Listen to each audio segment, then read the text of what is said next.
H. Kramer, also release lead into the air, which eventually adds to lead in soil.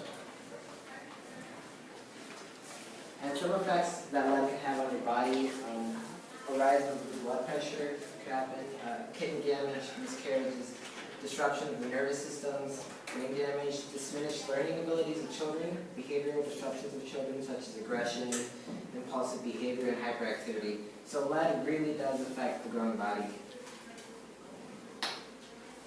Health effects of lead on children. Childhood lead poisoning is a serious health condition. 1,000 children in Chicago were diagnosed with lead poisoning last year. Nearly 250,000 children living in the United States have lead levels high enough to cause significant damage to their health.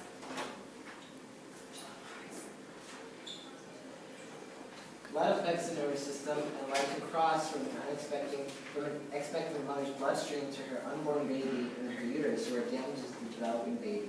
So even before a child is born, lead is already affecting them, which is a pretty unfortunate thing to know.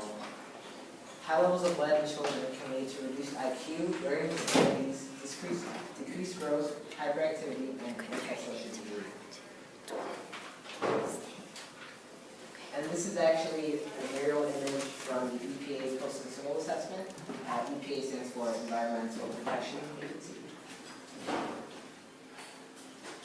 And here is the Environmental Protection Agency's data.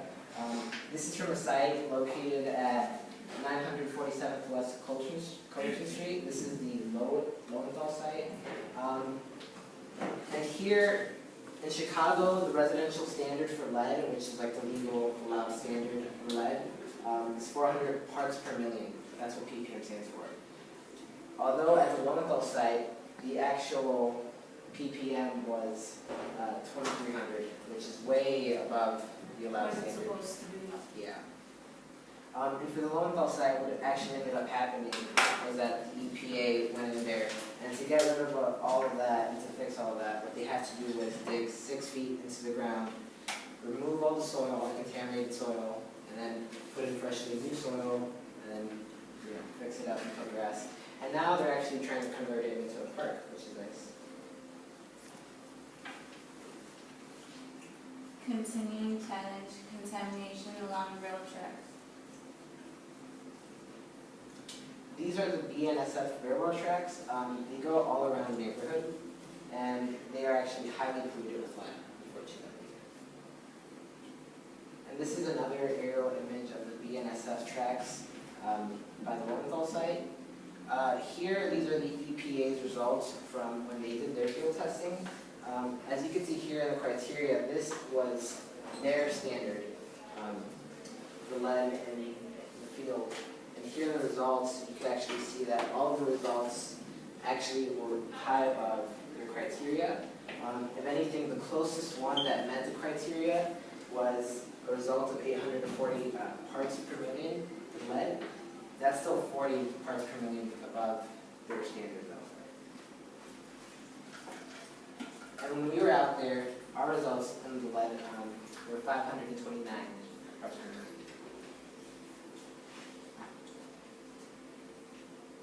BNSF tracks near Morris High School.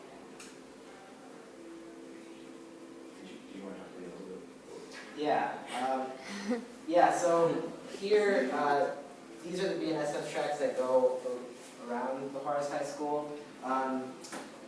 Before, for the longest, they were uncovered and they were open to anyone who was in the area. Anyone could go into the tracks. Unfortunately, now they've been fenced up, but it took quite a while for the fences to go up. But even now with the fences, there's still holes in them, and they don't really maintain the fence. So it's still open to anyone who's willing to go in there and doesn't know of the effects it have. It's another image to give you a visual of the BNSF tracks. This is by the Juarez High School's baseball field and parking lot. There's another aerial image to give you an idea. Those are the test locations. And those are actually the test locations. The results: lead contamination in soils present in the alley above industrial EPA removal management levels, RMLS, from 0 to 24 inches, 0 to below the surface. The highest concentration of lead in soil was 6,600 mkg with an average of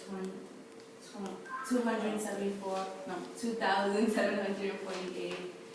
6 inches to 24 inches below the surface, the highest concentration of lead was 9,300 with an average of 4,736. Antimony, arsenic, and copper were detected below or at the industrial scenario. EPA RMLS lead is the primary contaminant of concern in the soil and the atom.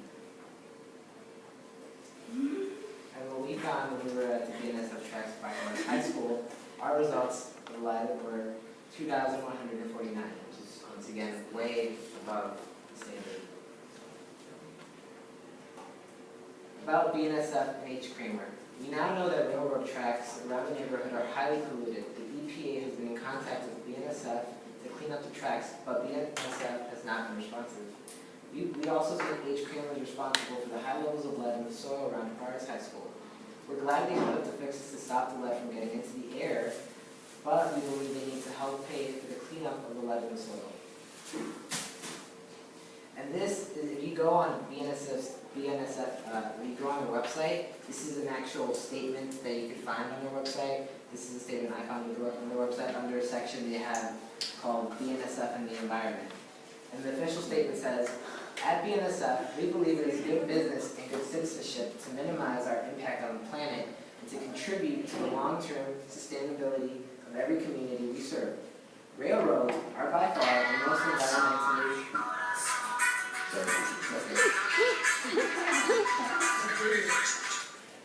Railroads are by far the most environmentally friendly mode of surface transportation. And at BNSF is a leader in the rail industry in the protection of air, land, and water. Now, reading that statement and looking at the results we found from our field testing, it's clearly evident that there's a contradiction in what they're saying and what's actually going on. BNSF owns these polluted railroad tracks around the neighborhood, and they know that they're polluted, and the EPA has been trying to get in contact with them so we could fix something and we could sort it out, yet BNSF has been unresponsive. They're liars. They're liars.